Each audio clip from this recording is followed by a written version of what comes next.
Good morning, traders. This is a live trade recap of sorts. I had a big moment of weakness about an hour ago, right after the market opened, and it's embarrassing, but I want to share it with you anyway because I think this can happen to anybody. And this is how we learn from our mistakes and our dumb trades that we take from time to time.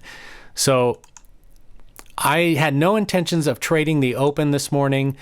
I was looking for trades around 4 a.m. and there was nothing from that time till about 4:30. So I had decided that the low float market is looking weak right now, so it's probably going to be weak later on in the day. Let me just take the day off, sit on my hands. Maybe I'll make an educational video. I did that. I made a video about reading candlesticks that's uploaded right now. And at the end of that video, I decided to pull up Webull while I was, recording the video to show some real live candlestick formations and talk about, how to read them, which that's fine. And I left Webull open. I uploaded the video. The video was uploaded, then I came back to close Webull, and that's when I got suckered into taking a trade, which I had no right doing. So normally what I do every day before the market opens around 9:10, I open up Webull, I pick my stocks off the top gainer screener, I go through them one by one, check the daily chart, I check the pre-market highs and mark out levels, and I decide which ones I want to keep on the watch list, which ones I want to get rid of. I do all of that work before I even begin to take a trade. I didn't do any of that today. I just had, came to close Webull down, and this is about what it looked like when I went to close it. And I said, wow, this was the pre-market high of Ftft. It busted right through that at the open. JagX did the same thing. It ran really strong at the open. And then Cnet also had a really great run at the open. So yeah, I guess I was feeling FOMO, that, wow, look at these stocks ran. Maybe I should look for an entry. Terrible idea. I didn't do any preparation. I had no right taking a trade. So for some reason, I still don't know why I put this line here. Normally that marks out the pre-market high, but that's not what this is. Right now, let's see. The pre-market high ended up being here. It was here when I made the candlestick video, but then it ended up being here. So a good entry that I would have taken if I was prepared and watching at this point would have been for the break of this candle right here, because this one, or actually, I'm sorry, it would have been the break of this candle, because this was the first candle to break through the pre-market high. Then my strategy and my plan says as soon as that happens, you wait for a pullback and then you buy for the break of a 1 minute candle. So here's the 1 minute candle that I would have been looking to get the break of. So the high is $3. So I would have bought, and ideally at 301 or somewhere around there. My stop loss would have been 281. So essentially a 20-cent stop. So the stock needs to go 40 cents to get 2R. So 340. It does that easily. That would have been a great trade, but I missed all that. That had already happened by the time I pulled this up. So this is where things were. Again, I don't know what the heck I was thinking putting this line there. I don't even remember putting it there, but obviously I did because it wasn't in the previous video. And so when I'm looking at this thing, I was thinking that this is the pre-market high, and my strategy says that if the stock breaks through the pre-market high, then I wait for a pullback, just like I explained, and I buy for the break of the 1 minute candle. So that's what I was thinking was happening here, but this line really means absolutely nothing. So any entry based off of this line is really meaningless and pure luck if it works out, and exactly what you deserve if it doesn't work out. So let's see what happens. So when this thing gave this little pullback, then it starts to get ready to break through this high. I thought, well, maybe it's not going to give me a real pullback. If it breaks through the high of that candle, I'll get in. Normally that would be an okay idea if this was actually the high of the pre-market, but remember, it is not. So it breaks out through the high of that candle. I get in. I kind of got in a little slow there, so I got a fill a little bit higher than just above the top of that candle. Now, my stop loss is the low of the previous candle, as always. And, of course, this thing comes down and stops me out. The only smart thing I did at that point was take my stop. But this entry was terrible. I mean, there's no reason that should have worked. So, but now I'm still thinking that this is the pre-market high, and at this point I was thinking, well, I just got in too early. Let me wait for the next entry, which would be for the break of the next 1 minute candle. So this one does it. So I get in, and now my stop is the low of the previous candle. And let's see, I just changed to the trade screen, but here's that same area on the chart. And I get stopped out again, which I should have. This line means absolutely nothing, so there's no reason to trade off of it. So that's 2 losers in a row. I'm down $5.99 at this point, which is a lot for me because I haven't fully updated this chart yet, or this spreadsheet. Before that $5.99 loss, I was at $12.17 for the week, which is decent, for a small cash account, but $5.99 is about half of that. So I gave back half my gains on those first 2 trades, which is ridiculous. I mean, that's terrible, but I deserved it because, I had no business trading. Then at this point, I probably should have stopped and walked away at that point. But it's like when you start to do stupid things, the crazy train just keeps rolling, and you continue doing crazy things. So my idea on this one, which again, I guess it's an okay idea, but this is not something I normally do, so it doesn't really matter. This thing ran pretty strong at the open and it halted, and then it came back down real hard. And this happens a lot after these stocks halt on the way up. They come down really hard and then they curl back up for another run. Often it's not as big as the first one, but enough to get 2R. So that was kind of my idea here, to buy for the break of this candle, and I get in pretty much exactly where I want to get in, and my stop loss will be for the break of this level at 861, and that means that 2R is somewhere around $10. And so I decided to put it at $9.99 just because I'm thinking, the $10 might be a strong resistance. So let me do $9.99, just a few cents shy of 2R, and make sure that I get filled.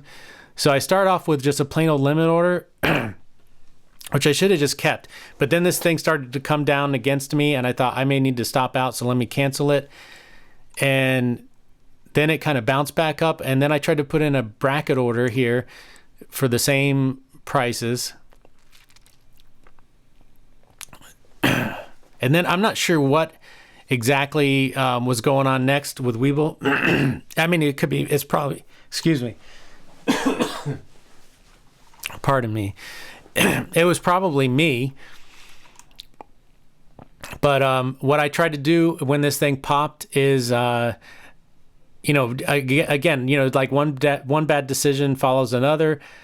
Thinking, okay, this, is just starting to pop here, and it, had all this choppiness. Let me just get 75% of my shares out here, and then I get these errors because I probably did something wrong with the order entry, because I don't normally do those bracket orders afterwards. So maybe that's just not how they work. Normally you have a limit order, you can bring it down below where the price is, and it'll fill you at the best possible price. So that's what I was thinking should happen there, but it didn't. So now I just decide to use my hotkeys to get half of my shares out at that point. And then it goes a little bit higher. Now it's getting closer to my 2R target. I get out another share. Then I tried to put in a stop loss order, but I didn't change the order type. I was going to follow the 1 minute candles on the way up. So I put it in at 919, thinking I was going to have a stop that I could drag up, but I left it as a limit order, so it filled me at 985, which is a good fill. But that wasn't what I intended to do, so that was another mistake. So I recouped, I think it was like $2.50 or right around there on that trade. And then there was one more trade, which is not on video, but I can show you exactly the trade, the orders, and where I got filled and all that kind of stuff. Let me just unlock this. So the last trade was on Cnet again thinking that this line actually meant something, that it was the pre-market high, which, it almost starts to take meaning because of all this choppiness around it. But anyway, it's just kind of lucky that this trade worked out, because it really doesn't mean much here. So now I was watching it over here. It broke out again, and then it gave a nice pullback. It was on this candle, and I thought, okay, maybe this time it'll go. And I bought for the break. Oh, let me put my orders up so you can see. And I'm not just lying about this. So I bought at 10:01:11. So that should be the 10:02 candle. Yeah, the 10:02 candle is where I bought. When this candle, when the 10:02 candle broke the high of the 10:01 candle. So I wanted to get in at 374, and you can see that's where I put in my order because I have it set to buy plus 2 cents. So the limit is 376. I get filled at 372.8, which is great. And this thing went to 2R easily because that would have been, the low there is 355. So let's say 20 cents just for easy math.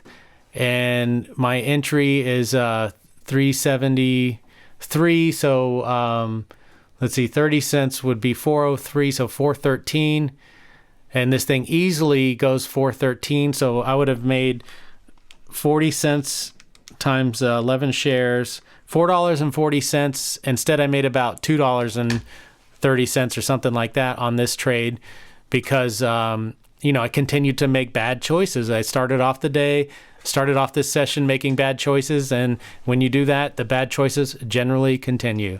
So that's what happened here. I started scaling out pretty quickly. I got 10-cent move here, and I sold half my shares, and then I sold half again at 15 cents, and then sold half again at about 20 cents, and then I finally had 2 shares left and sold the rest there at 436, which that was nice, but I mean, man, I would have done way better if I would have held more shares or sold 75% at that $4.10, and then the last 2 shares at that 436. In fact, I would have even ended up green on the day.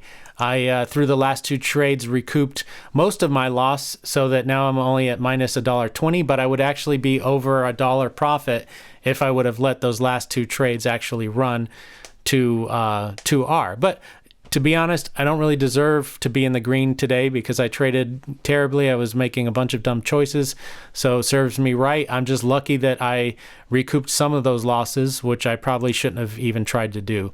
But so basically, my week is going to end 12.17 minus $1.20, which will be 10.97. It's still going to be right around a 2% gain, which isn't bad for a small cash account, but I didn't need to take that hit today. I shouldn't have been trading. I told myself I wasn't going to trade, and I did anyway. And I had no preparation going into the market open, so it is what it is. And so I'm definitely not going to take any trades in the aftermarket today. Definitely done for the day. It's more than likely that I'm just going to continue to trade poorly if I tried to trade it in the aftermarket today. So I just need to take the rest of the day off and think about what I did and reset over the weekend and come back strong on Monday. Strong meaning not necessarily a green day. Strong meaning that I stick to my plan and to my strategy to the T. I don't bend or break any rules. And that way, if I do go red, I don't have to feel bad about it because I did exactly what I was supposed to do. And I'll more than likely go green because my plan and my strategy obviously works. It's just me that gets in the way and screws it up sometimes. So that's the main message here, is just keep sticking to your plan and your strategy as long as it's a good one. Once you've established a good strategy and plan, just trade that. Forget about everything else. And don't break your rules. Don't jump into trades. Don't do anything out of the ordinary. That's it. Well, I hope you guys appreciate this video, as embarrassing as it is. And I hope you guys have a great weekend, and I hope you're following your plan and your strategy better than I did today. So I will see you guys on Monday. Take care and have a great weekend.